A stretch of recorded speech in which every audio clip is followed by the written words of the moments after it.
저희 아이들이 옆방에서 들었나 봐요. 그래서 뭘 들었냐 그랬더니 아빠 소리치던데? 그거를 들었어요. 뭘 소리쳤는지 그 내용을 들어야 되는데 아빠가 흥분하고 소리치는 것만 들어서. 지난주에 혹시 그것만 기억하시는 분 계십니까? 이승준 목사가 그냥 열변을 토하더라. 이것만 기억하시면 곤란합니다. 그 중에 한 가지, 우리의 삶의 진실로 외쳐져야 할 이름, 예수 그리스도. 우리가 정말 힘있게 외쳤습니다. 우리 다시 한번 해볼까요? 예수 그리스도. 김준곤 목사님은 백문일답, 100가지 질문을 던지면 예수 그리스도 100번 해야 돼요. 얼마나 길겠어요. 제가 질문을 썼습니다. 몇 가지만 썼습니다. 5번만 하겠습니다. 저. 다 같이 예수 그리스도 준비하시는 겁니다. 아시겠죠? 예. 한번 해볼까요? 시작. 예수 그리스도. 이 고백을 하면서 정말 우리의 심령에 그분의 이름이, 아니 그분께서 우리 안에 정말 박혀있는 것이 확인되었으면 좋겠습니다. 온 나라가 휴일을 맞이해서 다 방방곡곡 떠돌고 있습니다. 그러나 결단코 우리가 쉬지 않고 우리가 찬양해야 될, 우리의 찬양의 대상이시고 찬양의 이유가 되시며 찬양의 원동력이 되신 우리 주님은 누구십니까? 온 나라가 나라의 대통령을 생각하고 있습니다. 어떤 사람을 뽑아야 될까 생각합니다. 그러나 창세 전부터 그리고 이 모든 세대가 끝날 때까지 우리가 살아있는 이 땅뿐만 아니라 오고 올 우리 하나님의 나라를 다스리시는 진정한 우리의 대통령은 누구십니까? 예수님이시다. 이 나라에 많은 문제가 있습니다. 그래서 사람들은 여러 가지 해법을 찾습니다. 그러나 이 모든 문제에 진실한 해결책이 되시고, 그래서 우리가 기도하면 그 기도를 따라 응답하시는 우리 주님의 이름은 누구이십니까? 예수님이시다. 우리 교회의 주인은 누구이십니까? 우리 각 개인의 삶의 주인은 누구이십니까? 예수 그리스도 맞습니다. 아멘, 아멘입니다. 아멘. 날마다 우리의 삶 가운데 그분의 이름이 더욱더 높아지게 되기를 간절히 소원합니다. 방금 말씀드렸다시피 온통 사람들이 대선에 관심이 있습니다.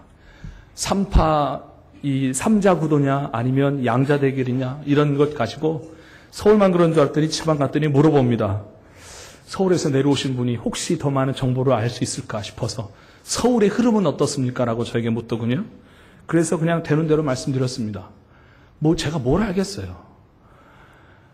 사람들은 생각합니다. 누가 대통령이 되면 좋을까 생각하죠. 또 그 이면에는 그래서 어떤 대통령을 뽑아야 되는가라고 그렇게 생각하고 또 고민하고 있습니다. 그러나 여러분 아십니까? 바뀌어지지 않는, 뒤집혀지지 않을 우리에게 주신 우리의 직분. 성경은 우리에게 말씀하고 있습니다. 우리는 누군가? 5년마다 대통령을 뽑지만 우리는 누군가? 대통령을 뽑는 사람인가? 아니다. 하나님은 우리에게 이렇게 말씀하십니다. 너희는 왕 같은 제사장이요, 택하신 족속이다. 거룩한 나라다. 왕 같은 제사장이라고 하는 것을 우리에게 분명하게 선언해 주고 계십니다.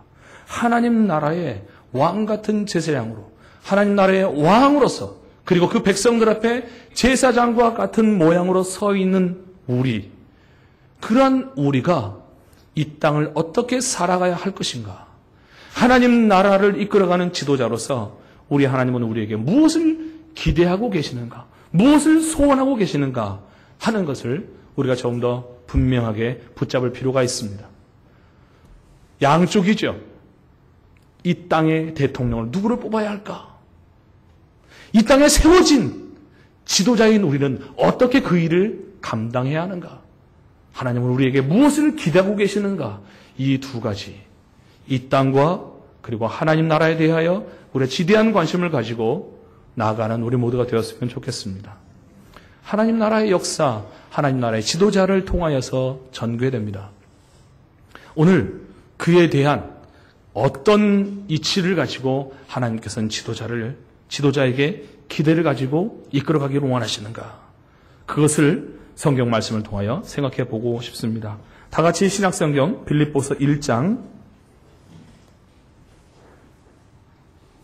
12절부터 30절까지의 말씀을 함께 나누겠습니다.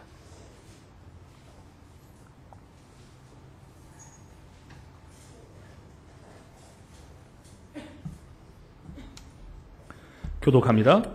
형제들아, 내가 당한 일이 도리어 복음 전파의 진전이 된 줄을 너희가 알기를 원하노라.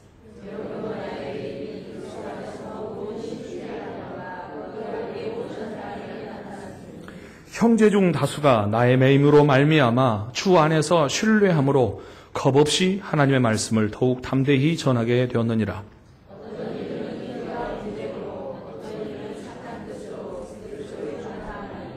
이들은 내가 복음을 변증하기 위하여 세우심을 받은 줄 알고 사랑으로 하나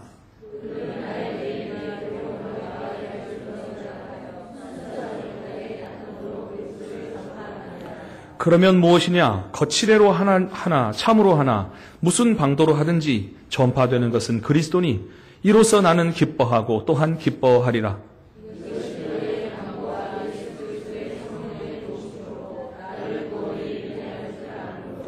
나의 간절한 기대와 소망을 따라 아무 일에든지 부끄러워하지 아니하고 지금도 전과 같이 온전히 담대하여 살든지 죽든지 내 몸에서 그리스도가 존귀하게 되게 하려 하나니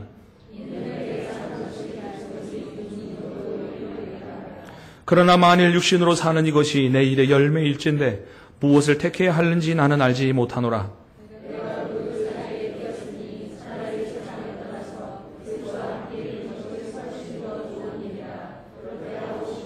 내가 육신으로 있는 것이 너희를 위하여 더 유익하리라.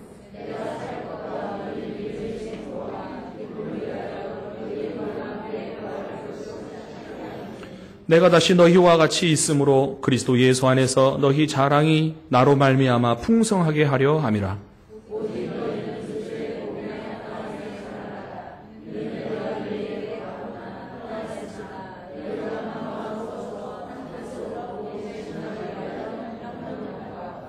무슨 일에든지 대적하는 자들 때문에 두려워하지 아니하는 이 일을 듣고자 함이라. 이것이 그들에게는 멸망의 증거요 너희에게는 구원의 증거니 이는 하나님께로부터 난 것이라.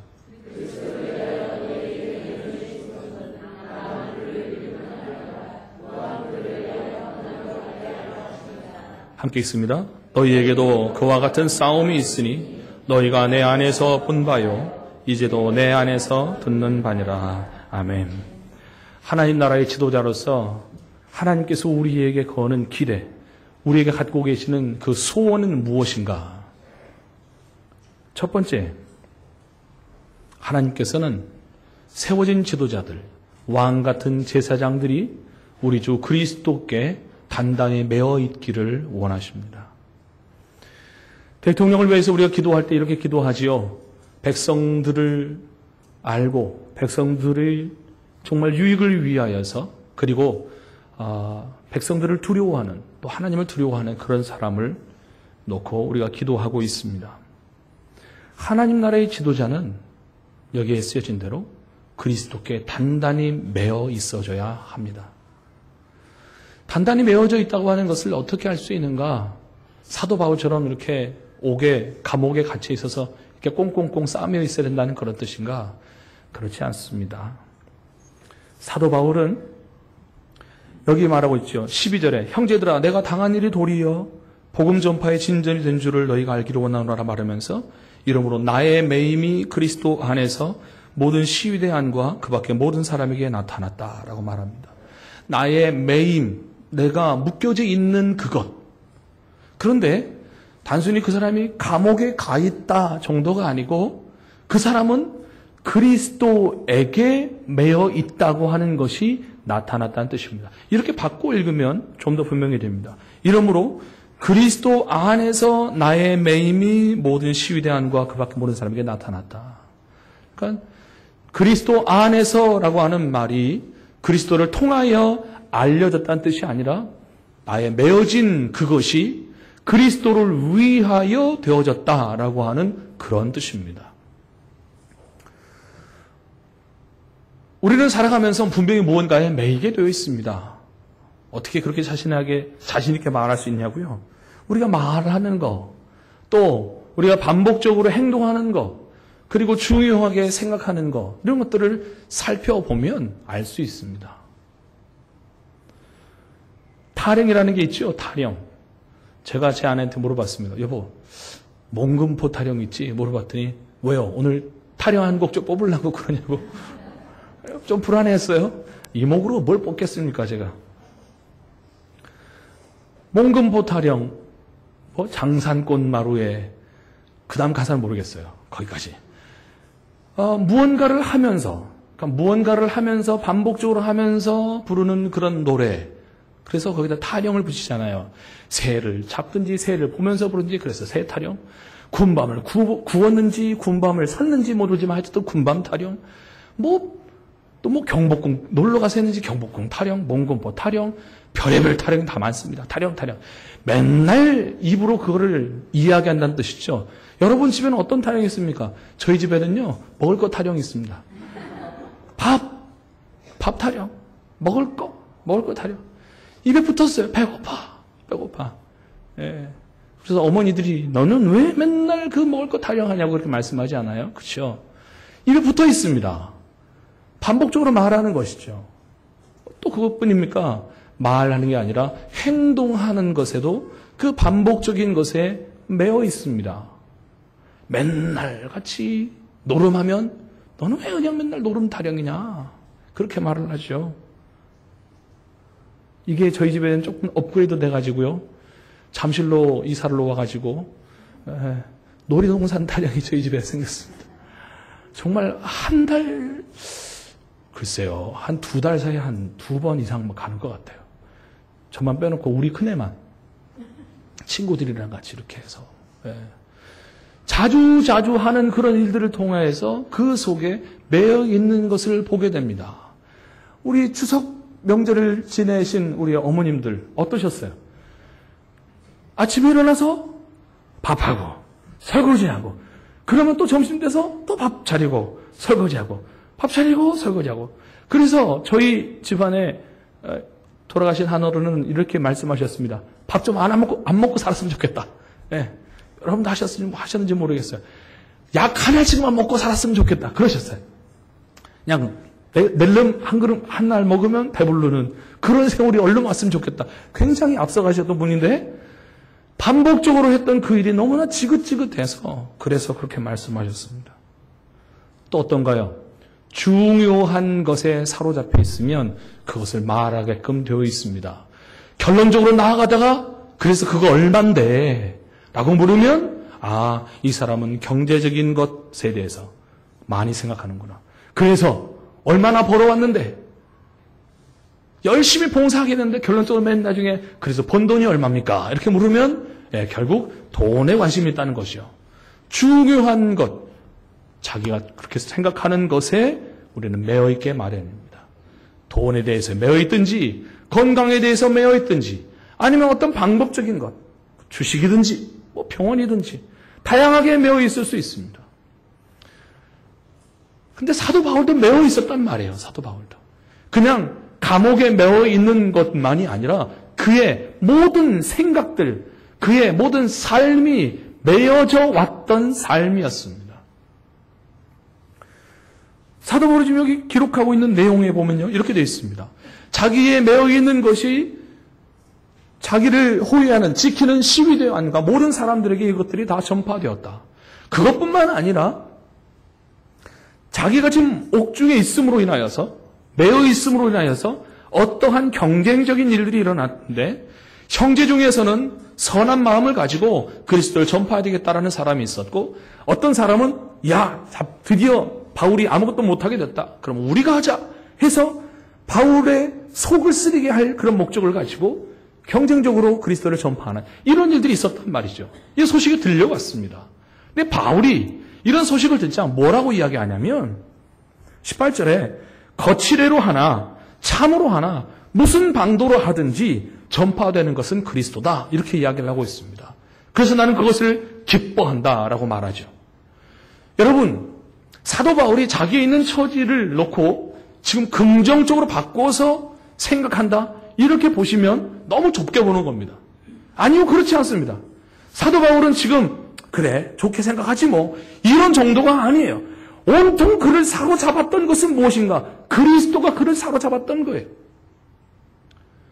그리스도를 전파하기 위하여 나아가다가 결국 붙잡혀서 옥에 갇혀 있고, 옥에 갇혀 있는 중에도 결과적으로 그리스도가 전파되니 정말 그렇지, 내가 원하는 그것을 이 사람도 하고 있고 나를 괴롭게 할 그런 생각을 가진 저 사람도 하고 있는데 그 내용은 무엇인가? 내가 온통 매어 있는 그리스도다라고 지금 이야기하고 있는 것입니다.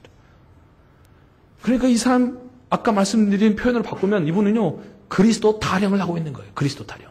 자나깨나 앉으나 서나 자나깨나 그리스도만을 생각하고 그리스도만을 위하며 그리스도가 전파되는 것을 온통 생각하고 그 목적에 매여 있는 사람. 하나님 나라의 지도자는 바로 그리스도께 매여 있어야 하는 것입니다.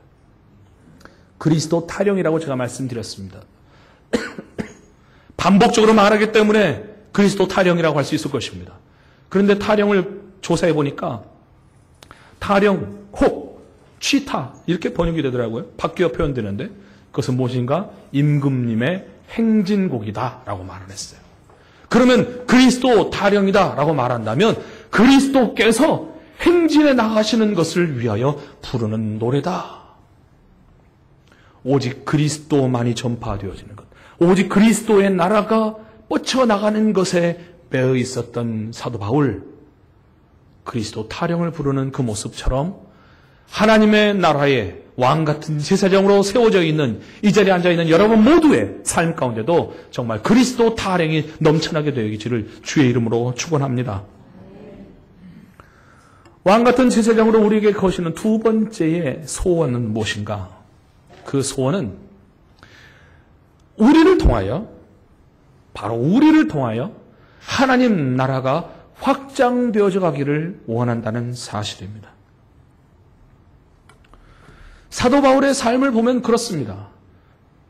그가 복음 전파를 위하여 이쪽 길로 가려 하고, 그런데 성령께서 그가 택했던 방법을, 그 길을 풀어지지 않게 했습니다. 그랬더니 여전히 또 나아가기를 원했고 또 가로막힙니다. 여러 번 재차 가려고 했던 그 길들이 막힘에도 불구하고 그에게 막혀지지 않는 일들은 무엇이었냐면 그리스도를 전파하는 일이었습니다. 복음이 확장되는 것이었습니다. 하나님 나라가 계속 넓혀져 가는 일이었습니다. 그래서 그 중심을 가지고 있었기 때문에 그는 그리스도께 매여 있는 사람으로서 비록 감옥 안에 갇혀 있지만, 자기 몸이 거기에 갇혀져 있지만, 자기 몸만 갇혀져 있을 뿐 하나님의 나라는 계속되어 확장되어져 가야 한다는 사실을 분명히 알았습니다. 내가 매여 있으니 끝났다, 나는 더 이상 할 일이 없다 라고 말하지 않습니다. 계속되어 확장되어져 가는 그 일에 주목했습니다. 그래서 무엇을 본 것입니까? 내가 지금 여기 매여 있지만 매여 있는 나에게 연결되어져서 시위대 사람들에게 그 나라가 확장되어져 가고 있다. 그리고 나에게 듣는 여러 사람들, 나를 방문했던 사람들 속에서도 하나님 나라가 확장되어져 가고 있다. 내가 매어져 있던 그 사실을 듣고 누군가 형제들이 일어나서 그리스도를 전파함으로 하나님 나라가 확장되어져 가고 있다. 내가 매여 있는 그 소문을 듣고 경쟁하는 사람들이 일어나 그리스도를 전파함으로 하나님 나라가 확장되어져 가고 있다. 뿐만 아니라 내가 이런 고난 가운데 있을 때에 너희들, 바로 빌립보 성도들에게 편지를 쓰므로 너희들도 동일하게 이 일을 끝까지 전진해 나가라고 지금 그렇게 말씀하고 있는 것입니다.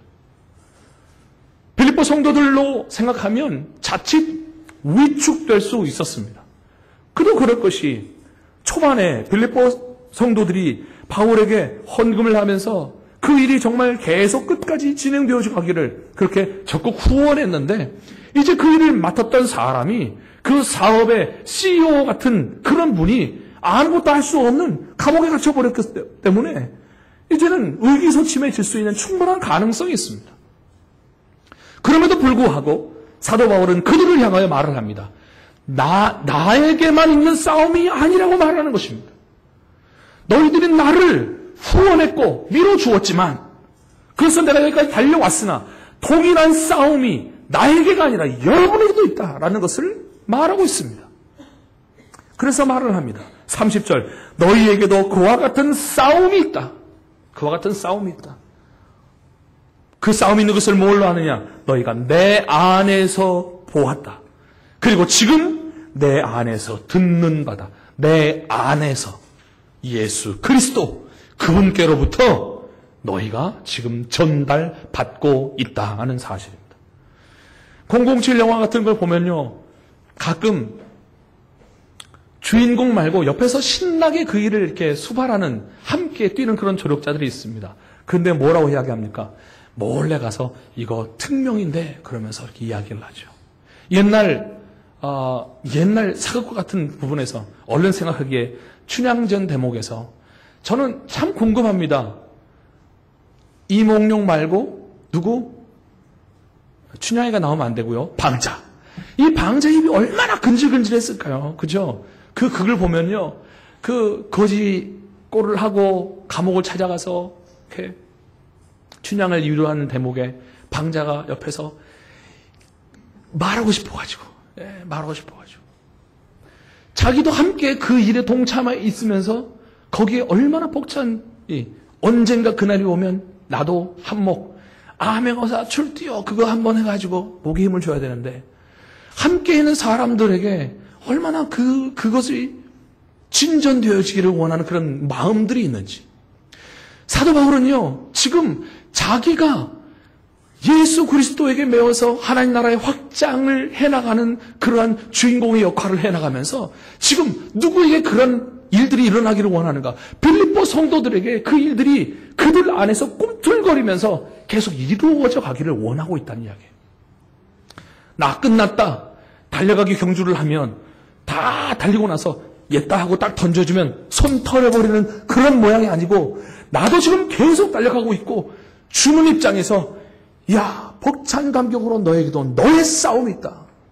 계속되는 싸움이 있다라고 넘겨주는 것입니다. 그런 의미에서 놓고 보면 이 바통을 넘겨주고 손을 이렇게 넘겨주고 속도가 줄여지는 모습은 별로 그렇게 바람직하지는 않아요. 오히려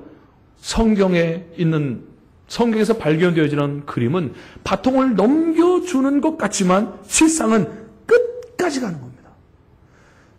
저도 하나님 나라 앞에서 끝까지 달려나가고 여러분도 여러분의 생애를 통하여 끝까지 달려나가고 여러분의 자녀도 그 생을 통하여 하나님 나라의 확장을 위하여 끝까지 달려가는 것입니다. 계속 우리는 전력 질주에서 달려가야 하는 것입니다. 바울은 이런 의미에서 빌립보 성도들이 하나님 나라의 싸움에 더욱더 적극적으로 동참하기를 원하고 있습니다. 사랑하는 성도 여러분, 우리 안에도 이 일에 우리 주님의 부르심이 있는 줄 알고 우리의 삶 가운데서 그 부르심에 대한 우리 안에서의 응답하는 응전이 있어야 할 것입니다. 우리 하나님 앞에서 부르심에 대하여 그게 대답하는 응답하는 삶이 있어야 한다는 것입니다. 사도 바울이 말합니다. 너에게도 싸움이 있다. 그리고 너에게 그 부르심에 합당하게 살아라. 그리스도의 복음에 합당하게 너희는 일어나라고 촉구하고 있습니다. 이순신 장군이 적의 그 탄에 맞고서 쓰러질 때 했다고 하는 말이 있죠. 혹시 기억하세요? 우리 젊은 언니 오빠가 뭐냐 하겠죠. 뭐라고 했다고요? 아야, 이건 아니었겠죠? 나의 죽음을 적들에게 알리지 말라. 찾아봤습니다. 그랬더니요, 적들에게 알리지 말라는 표현도 있고, 나의 죽음에 대하여, 나의 쓰러짐을 병사들에게 알리지 말라. 이런 두 가지 버전들로 이렇게 돼 있더라고요. 어쨌든 내 쓰러진 것을 알리지 말라라고 하는 그 말 속에 담겨져 있는 것은 적들이 알게 되면 적들의 사기가 올라갈 것이고 병사들에게 알려지면 병사들의 사기가 떨어질 것이고 어쨌든 그 일은 알려지지 말아야 한다. 다시 말해 이 싸움은 이길 때까지 계속되어져야 한다라는 것이 이순신 장군이 말하려고 하는 것이었습니다. 우리가 붙잡아야 하는 것은 무엇입니까? 우리의 삶을 통하여서 우리 하나님의 나라의 그 확장은 절대로 멈추어지지 말아야 합니다. 우리의 삶 속에서 우리가 넘어지고 자빠져도 절대로 멈추어질 수 없는 것입니다. 때때로 우리는 이해할 수 없는 일들을 만납니다. 늘상 우리가 좋아하는 일들로만 전개되지 않습니다. 사도 바울을 봐도 그렇습니다. 사도 바울이 복음의 확장을 위하여 달려가고 있는데 그는 지금 어떤 처지에 있습니까? 묶여 있습니다. 매를 얼마나 많이 맞았습니까? 얼마나 죽을 고비를 많이 넘겼습니까? 그건 결단코 좋은 일이 아닙니다. 기뻐할 만한 일이 아닙니다. 그럼에도 불구하고 사도 바울은 자기의 삶에 살고 죽는 그 모든 것에 마지막 향하여 하는 결승점은 무엇인가? 그리스도의 나라, 하나님 나라가 확장되어져 가는 것을 원하여서 이렇게 고백하고 있습니다. 내가 살든지 내가 죽든지 나의 몸을 통하여 그리스도가 존귀하게 드러남으로 하나님 나라가 확장되어져야만 하겠고, 내가 죽어서 그리스도와 함께 한다면 더더욱 좋겠으나 지금 살아서 바로 너희 빌립보 성도들에게 내가 살아있음으로 너에게 유익이 끼쳐진다면 그 유익은 여러분의 믿음의 진보와 너희들에게 더 큰 유익으로 하나님 나라가 확장되도록 되어질 것이다. 사도 바울이 소원하는 것은 바로 그것이었습니다. 성도 여러분, 저는 이것을 통하여서 우리 하나님께서 우리에게 펼치시는 삶의 큰 줄기를 봅니다. 무엇인가? 우리는 너무 작고 작은 일들에 일희일비합니다. 좋았다가도 슬퍼하고 슬퍼했다가도 금세 또 희희낙낙합니다. 작은 일들을 가지고 우리의 감정들이 들쑥날쑥합니다. 그러나 우리가 보아야 하는 큰 그림, 우리가 보아야 하는 큰 역사의 물줄기는 하나님 나라의 확장에 있습니다. 어떤 이들은 정말 사람들이 보기에도 성공하는 그런 모습들을 통하여 하나님 나라가 확장되어져 가는 것을 보게 하실 것입니다. 그러나 또 어떤 이들에게는 그 사업이 망하고 그 몸이 병들고 그가 사람들에게 손가락질 당하는 것 같은 그런 모양이 된다 할지라도 그것을 통하여서 하나님은 하나님 나라의 확장을 도모하고 계신다고 하는 사실입니다. 사도 바울의 삶은 어느 쪽에 있습니까? 성공일로였습니까? 아니요, 그렇지 않습니다. 오히려 그의 삶은 오히려 고난을 통하여, 역경을 통하여, 그리고 사람들 속에서 배신과 배척과 외면들을 통하여 사람들의 손가락질과 별 볼 일 없다고 하는 그러한 대접을 받으면서 그 모든 것들을 통하여 오직 그리스도의 나라, 하나님 나라가 확장되어져 가는 그런 일이 전개되고 있는 것을 사도 바울에게 볼 수 있도록 하나님은 그 눈을 열어주셨다는 것입니다. 그러므로 사랑하는 성도 여러분, 여러분이 잘 되어야만 하나님 나라가 확장된다고 생각하지 마시기 바랍니다. 하나님은 우리의 삶 전체를 통하여 그분의 나라를 확장하기를 원하시고 우리 또한 그 속에서 그러한 안목을 가지고 우리의 삶 속에 흔들리지 않는 그 중심을 가지고 서기를 원하십니다. 지도자에게 원하시는 삶의 태도가 바로 이러한 것입니다. 더 나아가 하나님은 이런 삶의 태도를 원하십니다. 세 번째로 왕 같은 제사장으로 하나님 나라의 지도자로서 우리에게 기대하고 계시는 소원하는 바는 무엇인가? 그것은 바로 고난의 고지까지도 점령하여 넘어설 것을 우리에게 말씀하고 계십니다. 가끔 영화를 보면 비장한 대목들이 있죠. 어쩔 수 없이 싸워야 하는 대목이죠. 어쩔 수 없이 싸워야 되는 대목.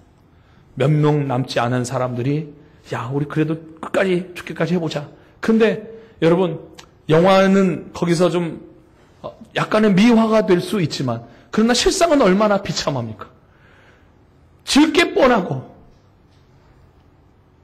죽을 게 뻔하고 승리하고는 상관없이 내가 빠져나갈 구멍이 없으니까 그냥 발악하는 그런 모양으로 비춰지는 것이 현실 아니겠습니까?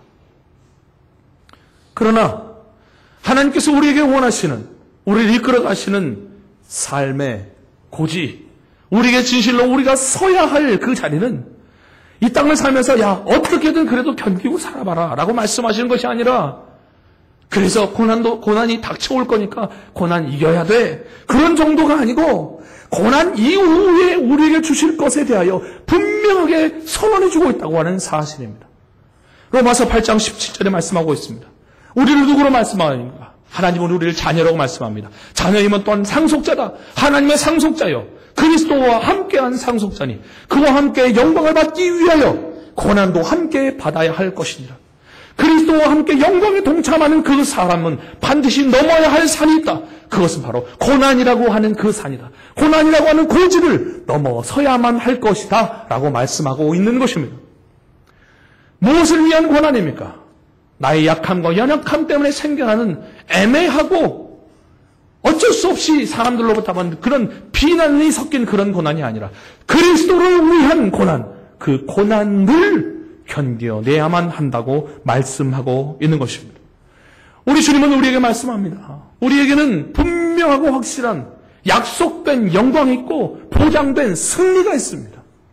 그래서 사도 바울은 말하기를 너희에게도 이러한 싸움이 있는데 29절 그리스도를 위하여 너희에게 은혜를 주신 것은 다만 그를 믿을 뿐 아니라 또한 그를 위하여 고난도 받게 하려 하심이라.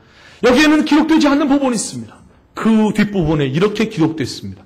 또한 그를 위하여 고난도 함께 받아야 할 것이니라. 그리고 그분 때문에 영광도 받게 될 것이다. 우리 주님께서 우리에게 하시는 명령은 그 뒤에는 분명한 약속들이 있습니다. 예를 들어 아브라함에게 너의 독자 사랑하는 그 아들을 나에게 바쳐라 라고 하시는 그 말씀 뒤에는 하나님의 어마어마하게 큰 그분의 약속이 들어있는 것을 우리는 알고 있습니다. 눈에 보이지 않고 손에 잡히지 않아도 우리 주님께서 하시는 그 명령 뒤에는 그것과는 상관되지 않은, 그것과 비교되지 않을 만큼 크나큰 보상이 우리에게 있다는 것을 성경은 분명히 말씀해 주고 있습니다. 그러므로 사랑하는 여러분, 우리 주님께서 우리에게 말씀합니다. 너에게 있는 그리스도로 말미암은 그 고지를 넘어서라. 그 고지에 대하여 두려워하지 말라. 그런데 그 고지를 향하여 필요한 방식이 있다. 그것은 27절에 기록되어 있습니다. 그리스도의 복음에 합당하게 생활하라 말씀하시면서 하나 될 것을 주문하시고 또한 또 다른 하나는 대적하는 자들 때문에 두려워하지 말라라고 말씀하고 있습니다. 27절에 기록되어 있는 하나 되는 것에 대하여서는 다음 시간에 더 깊이 살펴보겠습니다. 28절에 두려워하지 말라. 두려워하지 말라. 왜? 이것이 끝이 아니니까. 이것이 끝이 아니니까. 여러분, 우리가 고난을 당하면 고난을 당한 그 현재의 모습 때문에 우리 마음에는 절망이 있습니다. 그리고 여기서 끝나면 어떡하지? 라는 그 마음 때문에 사실 우리에게는 두려움이 있습니다. 이렇게 죽으면 어떡하지? 이렇게 망하면 어떡하지? 이렇게 헤어지면 어떡하지? 그래서 얼마나 이 절망의 자락에서 사람들이 많이 넘어지는지 몰라요. 집에 와보니까 밀린 신문에 써 있더라고요. 60세 넘은 어떤 여성이 자기를 성폭행했던 사람이 법정에서 구속을 안 해도 된다라는 그런 판결이 나자 내가 더 이상 기댈 데가 없구나, 법마저도 기댈 데가 없구나 하면서 스스로 목숨을 끊어버렸어요. 절망 때문에 그 절망에 먹혀버려서 자기 삶을 포기해버리는 것입니다. 사람들이 나를 더 이상 알아주지 않는 인기가 끝난 것에 절망하여서 자기 자신을 포기해버린 사람들이 있습니다. 손에 쥔 것이 없어져서 이대로 죽는구나 하는 것 때문에 스스로를 끊어버린 사람들이 있습니다. 애인이 나를 차버렸다고 24살 난 한 청년이 페이스북에다가 나 이대로 죽을 겁니다. 번개탄 보여주고 소주 보여주고 그 난리법석을 떨었어요. 그래서 사람들이 몇천 명이 되는 네티즌이 수소문해가지고 겨우겨우 살렸어요. 왜 그랬냐 물었더니 여자친구가 나를 차버려서. 이대로 끝이다라고 하는 그 끝이라고 하는 것 때문에 결국 끝도 아닌 그것을 절대로 끝나지 않은 그것에 착각을 일으켜서 사람들은 다 스스로를 내던져버리고 맙니다. 그리스도인들은 우리 하나님 안에서 이 땅의 삶이 끝이 아닌 것을 합니다. 그럼에도 불구하고 사단이 우리에게 자주 우리를 건드려서 우리를 유혹하고 미혹하는 것은 무엇이냐? 너 그렇게 끝나면 어떡하냐? 라는 그 말로 우리를 유혹합니다. 너 그렇게 돈 못 벌고 그렇게 해서 굶어 죽으면 어떡하냐? 너 그렇게 마음은 어떡하냐? 계속 그렇게 말합니다. 그게 끝일 텐데. 아니요. 우리 주님은 우리에게 말합니다. 그것이 끝이 아니다. 끝이 아니다. 우리 주님 앞에 설 그 나라가 있다. 그 나라에 거기에서 우리 하나님 안에서 그리스도 예수 안에 우리가 영광된 모습으로 서는 그 자리가 마침내 우리가 서야 될 끝의 자리이다. 우리가 이렇게 말씀하고 있는 것입니다. 그러므로 담대해라. 이 땅의 삶에 대하여 너희들을 죽음으로 위협하는 모든 것 앞에서 너희는 담대해라. 그것이 끝이 아니다. 여러분의 지금 상황은 어떻습니까? 여러분이 지금 대면하고 있는 끝이라고 착각하고 있는 그 자리는 무엇입니까? 끝이라고 계속 여러분에게 돌 던지신 여러분의 마음에 파문을 일으키고 있는 그 내용은 무엇입니까? 돈입니까? 건강입니까? 자녀입니까? 관계입니까? 계속하여 우리를 도전하면서 하나님 나라의 확장을 가로막고 있는 이 모든 장애물들을 뛰어넘어서 우리 하나님 나라를 정말 건실하게 세워나가는 우리 모두가 되었으면 좋겠습니다. 우리의 대장 되신 예수 그리스도 우리에게 말씀하고 있는 것입니다. 너희에게는 영광되고 보장된 승리가 있다. 그 자리를 바라보시면서 이 땅의 삶에 정말 여러분의 발걸음이 가볍게 갈 수 있었으면 좋겠습니다. 한 발 한 발 내딛는 것이 무겁게 오늘도 하루 산다. 내일은 또 어떻게 살까 하는 그렇게 내딛어가는 발걸음이 아니라 하나님 나라를 향하여 정말 더 가벼운 발걸음으로 나아가는 우리의 삶이 되어지기를 주님의 이름으로 축원합니다. 함께 기도하겠습니다.